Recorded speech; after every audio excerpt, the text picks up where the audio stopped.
For more, let's welcome in DoubleLine Capital CEO and CIO and founder Jeffrey Gundlach. Welcome back on what's become a tradition, and I'm glad to have you, Jeffrey. Good to be here, Scott. Your reaction on what you just heard and what the Fed did? Well, there's a lot more confusion now than there was a couple of months ago regarding the future path. But the squaring of the two-year Treasury yield and the Fed funds rate is now complete. I talked several months ago about the Fed was behind the curve and needed to get aggressive in getting more in line with the two-year Treasury. But now the two-year Treasury is at 4.35, and the Fed funds rate is at 4 3/8 if you take the middle of the range. So they're exactly there. Underneath the surface, though, there were a couple of problems. The first thing he said at the beginning of his press conference, as always, is they're squarely focused on their dual mandate. And then he used the word cooling for the labor market, and he pointed out that it's looser than it was pre-pandemic.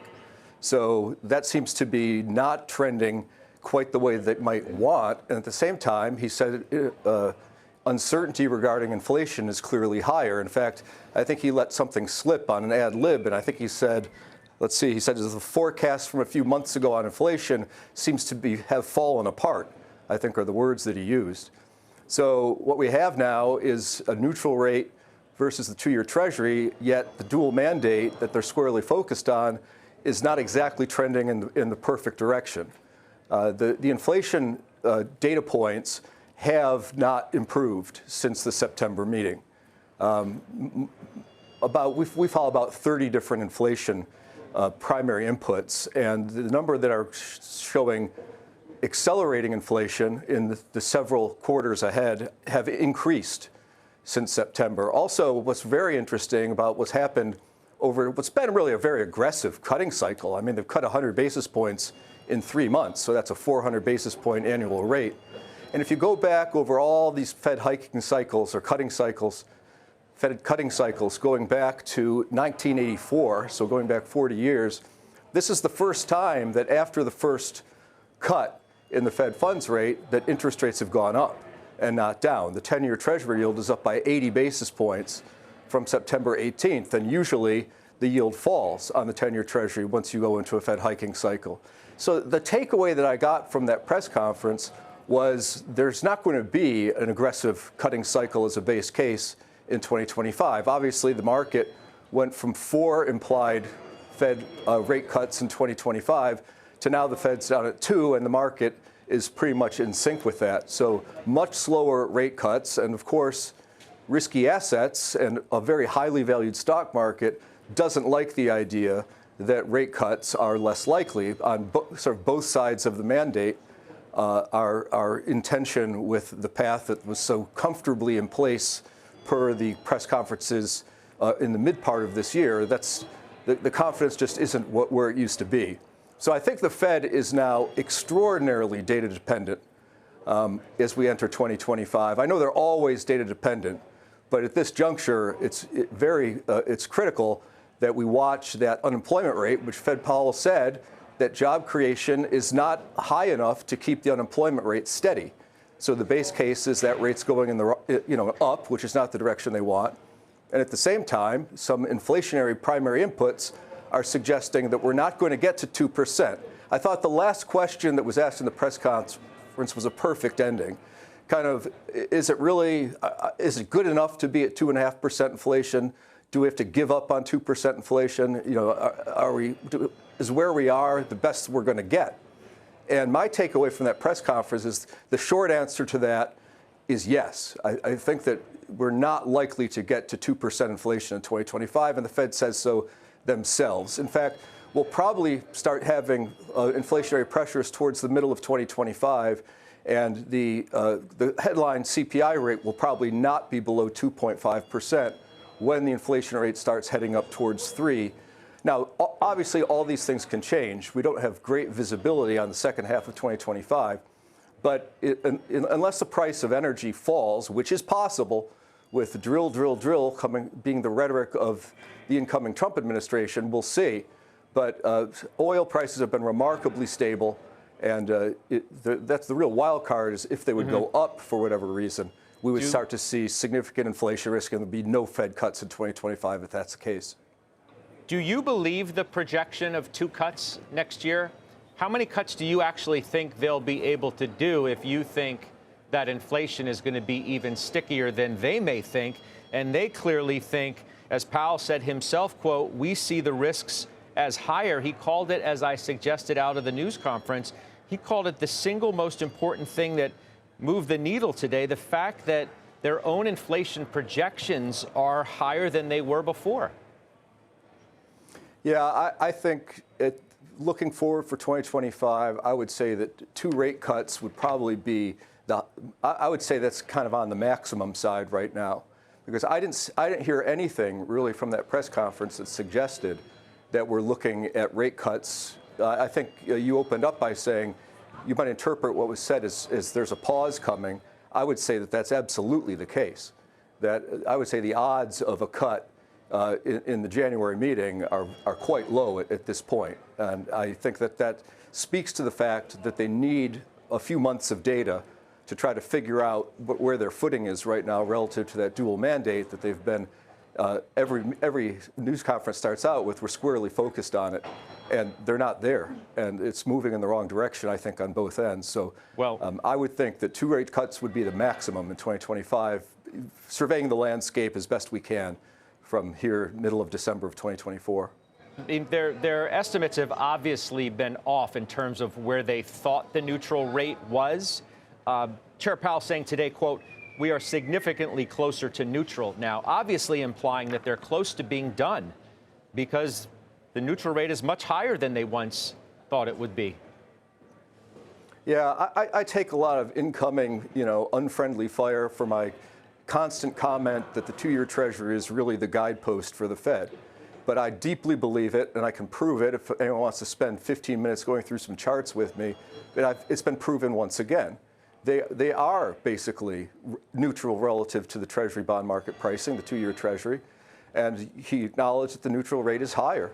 So it's fascinating what's happened. I mean, they've gone from this massive gap between Treasury yields and the Fed funds rate, and now with the Fed funds rate being down by 100 basis points and the 2-year Treasury up by 80 basis points, that gap is completely closed. So I think it's not illogical to believe that 2 rate cuts is, if anything, on the high side as we survey, obviously, an uncertain landscape with a new administration coming in and the like.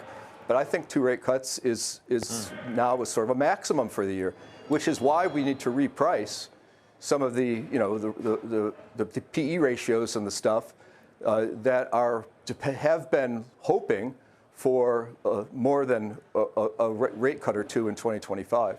To what degree is the new Trump administration's agenda inflationary in its own right? They just don't know. Tax cuts, that's right, tariffs, stronger economic growth. It throws a real bit of uncertainty into their own calculus. It does indeed. And I think Jay Powell tipped his hat to that concept. I think he used the analogy of a room full of furniture that you walk into and the lights aren't on. You got to watch out. You got to walk more slowly. You got to be careful and be feeling your way. So I think that's a beautiful analogy. I'm glad he used it because I feel like we're back at that place again that we were a little bit differently, but some of the same dynamics going on back almost 3 years ago when I used the Mr. Magoo sort of analogy, with the car that's bumping into the trees and stuff because you can't see very well. Well, Jay Powell just said they can't see very well right now. And that's acknowledging what you just said, Judge, and that is that who knows what's going to happen. It seems like Trump is angling for an inflationary-ish policy. Tariffs would raise inflation perhaps by several tenths, depending upon how they're applied, and we don't even know how that's going to happen yet. And what's going to be the stimulus to the economy? Is he really going to be expanding the deficit, which would be really dangerous, by having tax cuts? We already have a big problem. We have rising interest rates. They're already up on the long end by over 300 basis points over the past 3 years. And this is causing further pressure on the budget deficit, which I talk about all the time. But now that rates have gone up 80 basis points in a Fed cutting cycle, I think there's tremendous uncertainty on what's going to happen with inflation, the deficit, and the economy. And the base case is one that is not going to make Jay Powell's job any easier. Probably higher inflation through tariffs, at least initially. And the unemployment rate seems like it's heading higher per Jay Powell's own analysis. So it's a tough period now with assets as high as they are in terms of valuation. One thing that I think is interesting for investors now is it seems unlikely that you're going to get a big drop further in the Fed funds rate, and that means that we're back to attractive yields being somewhat sustainable possibly on things that are pretty safe and rates are high enough that they give and their spreads that you can get a yield above inflation. So you go back to those BB bank loans, which were under pressure with the Fed cutting, but now that the Fed is much more likely to be on hold, those yields, they're pricing above a 4 3/8 sort of a base rate. You put a couple hundred basis points on there, and you're cruising along at about a 7% type of a yield without a lot of risk. And the chance of that yield dropping thanks to rate cuts is demonstrably lower today than it was, a month ago, say. So rates there are real rates. Jay Powell is correct about saying that. The inflation rate is sticky. He says it's now going sideways at about 2.5 to 2 3/4 year over year. But Treasury yields are up at 4.5. So there is a real rate there, and you can get real rates of return out of intermediate dated bonds if you take moderate credit risk, and it looks like that's going to be earned for some time to come. So I think that there's a good environment for that part of the asset class. Go ahead, Scott. Forgive me for interrupting you, Jeffrey. You can't see it because you're looking straight into a camera, but you're looking at a market that is deteriorating as we have this conversation. We're down more than 800 points now on the Dow, near 2%, but it is the NASDAQ, Jeffrey, down more than 3%. That's a loss of more than 640 points. If you look at the Treasury market, obviously yields, as I suggested at the outset here, are higher. You're at 450, Jeffrey, on the 10-year. You're at 435 on the 2-year. We've seen the dollar spike as well, which is going to be very unsettling to some, certainly multinationals, when it comes time for earnings. How should we think about all that? Well, we've had such a powerful run in risk assets since the Fed started cutting rates. We had about a 10% gain in, say, the S&P 500. We had a loss of nearly 10% on 30-year Treasuries. So it's a very unusual situation that the valuation has gotten that out of whack during a Fed rate cutting cycle. So, yeah, the market is clearly overbought. The PE ratio, the CAPE ratio is up at 38. I mean, these are high valuations, and there's a lot of overbelief in the market because it's been so good. And unfortunately, human nature is to project forward what's happened in the recent past, and particularly when it goes on for more than a few months. And so there's a lot of overinvestment that, there's a lot of profits to be taken. Let's just put it that way. And so it's not surprising that everyone expected the so-called, it's kind of an oxymoron, but the hawkish cut. But I don't think they expected so much uncertainty to come out from that press conference on pretty much all sides of the future outlook. And what you're saying is there's a lot of uncertainty, and who knows what the economy might have to experience. I think that all kind of explains that there should be some sort of at least a short-term repricing. You never know. Fed day can be a head fake. You never know. Sure. We have to see how the rest of the week evolves, but I wouldn't be surprised if we saw lower prices in the aftermath of this Fed commentary. It certainly is justified. 940, the loss now on the Dow. You said ahead of the election, Jeffrey, quote, if the House goes to Republicans, there's going to be a lot of debt, there's going to be higher interest rates at the long end, and it'll be interesting to see how the Fed reacts to that.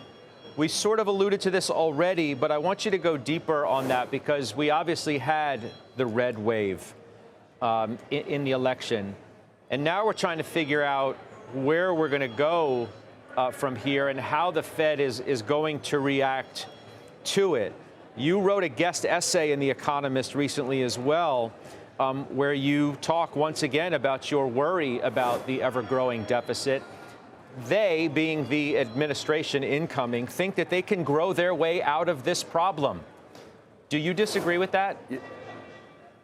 I think it's hard to grow your way out of the problem if you're doing nominal GDP that's really strong, because nominal GDP being really strong would mean higher long-term interest rates. And my thesis that we are in secularly rising interest rates now at the long end seems to be being borne out. I mean, here the Fed has cut rates 100 basis points, and the 10-year Treasury yield is up by over 80 basis points since that time period. So I think that you have a risk that the interest expense on the debt is going to be really problematic in that nominal growth scenario. Because if you get so much debt that is leading to this nominal growth, you're going to have not just more bonds, you're going to have a higher interest rate on those bonds. And this is not hypothetical. It's happening in real time. The Fed has cut rates 100 basis points, and the 10-year is up 80 basis points over that time period. I think that has something to do with the market sussing out the fact that we have an interest expense problem. We used to pay $300 billion a year in interest expense, and now it's $1.3 trillion a year in interest expense. And we still have all of these bonds that were issued in 2017, 18, 19, first part of 20, down at 1% interest rates. They're being rolled over now at 4.5%. And so it doesn't look like we're going to get a lot of relief out of that 4.5%, because that's where the short rate is and that's where the long rate is. And so we're going to continue with this interest expense problem. So I have a hard time believing that you can do this magic trick of high nominal GDP and low inflation and low interest expense. The arithmetic just doesn't add up. And that's kind of the point that's being made, that we've talked about interest expense problems for 4 decades, or 3 decades anyway, since Ross Perot did the voodoo stick on his infomercials. And of course, what I always say in the investment business and in macro economy, things can happen as you expect, but will always take much longer than you think is humanly possible. So here it is 30 years later, 32 years later than Ross Perot, and he was right about a debt interest expense problem. He was just at least 30 years too early. It takes longer than you think, but I think the worm has turned here, and I don't think you can have a nominal growth solution. You need to have some sort of action taken on this expense issue, and I hope that this Doge, I don't know what you call it, it's a group of people, I suppose. It's not a cabinet position or anything, but the Department of Governmental Efficiency, so-called. I know they're not going to take a huge chainsaw to expenses, but hopefully this is a step in the right direction. At least we can start. I know you're not going to find hundreds of billions just laying there on the sidewalks that can be comfortably cut, but at least let's move in that direction. Let's start with not promoting Egyptian tourism with $6 million of borrowed money from the U.S. taxpayer. Let's start there and then move more aggressively as we find our way. Down more than 1,100 now on the Dow, so we're falling apart a little bit as the market tries to come to grips with what Chair Powell had to say, even as the market was pretty much set up for fewer cuts already, the Fed moving towards it. But I think the market trying to suss out, Jeffrey, what all of this means for the coming year and whether we'll actually get the cuts that the Fed is even projecting now, whether inflation remains even more sticky than it fears. You told me last time that you liked the intermediate part of the bond market, of the Treasury curve, the so-called belly. What about now? Yeah. Well, I still like it, and it's not so much that I like the belly, it's that I don't like the long end. And you have to be somewhere. And so I don't want to own 30-year Treasury bonds. I don't want to own even anything longer than 10-year Treasury bonds. There's no extra yield there for it. I mean, you're only getting 14 basis points going from 2 years to 10 years. So I think you hang out in lower duration than an index fund, and you have a middle of the capital structure type of a portfolio. This is what we've been doing pretty much all year, Scott. We've lowered our interest rate risk systematically, not in a large way, but systematically over the course of this year. And I think you can get yields that are in the 6% to 7% range without a lot of risk out of fixed income. But you want to do that not in long maturities. You want to do that in a portfolio that's sort of 2 to 5 to 7 years at the most, so laddered out that way. And I think you've had a pretty good year. There's plenty of fixed income types of products of this ilk that I'm describing that are up over 8% total return year to date.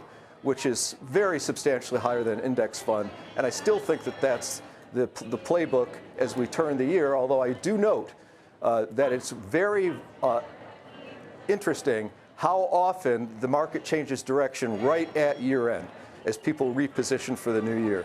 I wonder if we won't see interest rates start the year with a rise to the upside again, as we did entering 2024, especially at the long end. Well, I mean, it's the most difficult thing to project. You know, here we are at the end of the year, as you say.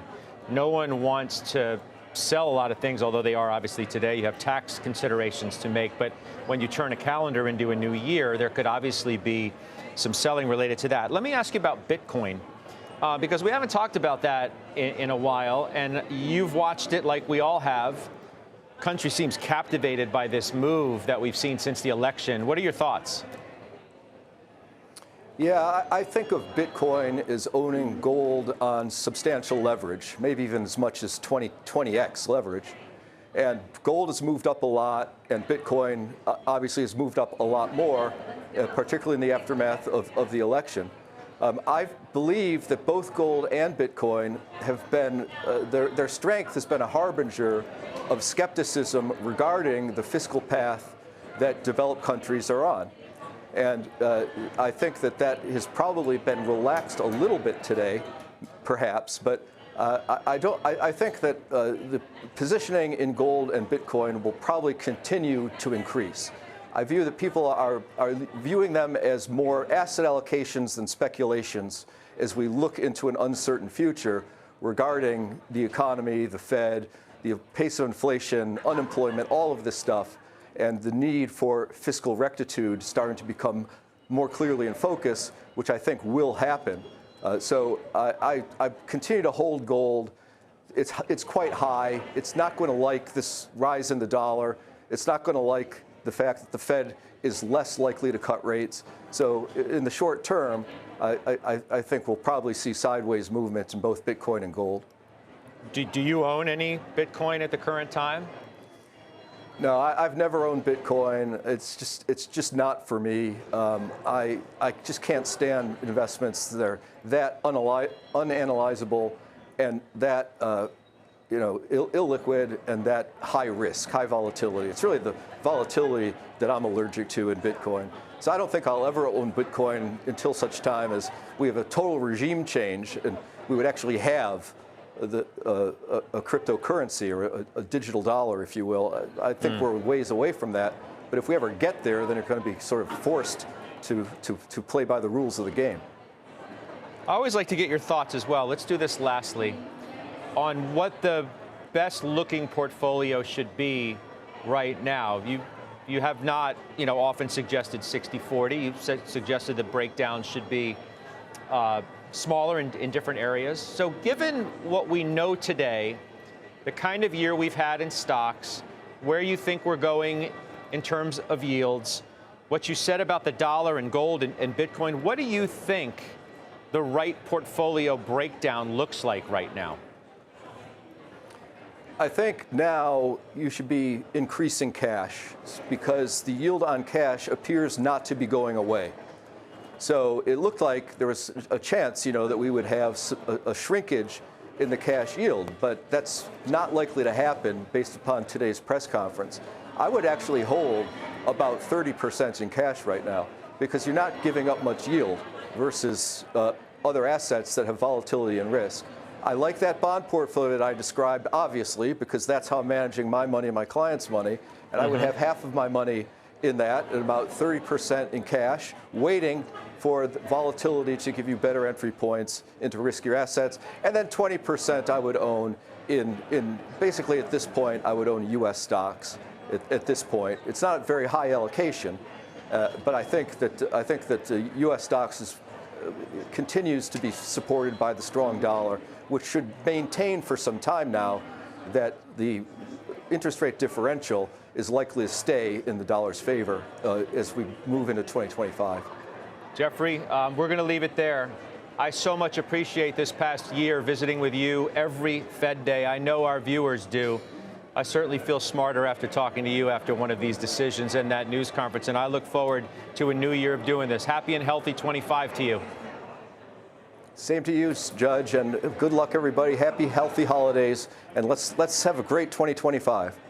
All right, there you go. That's Jeffrey Gundlach, DoubleLine. We'll see you on the other side.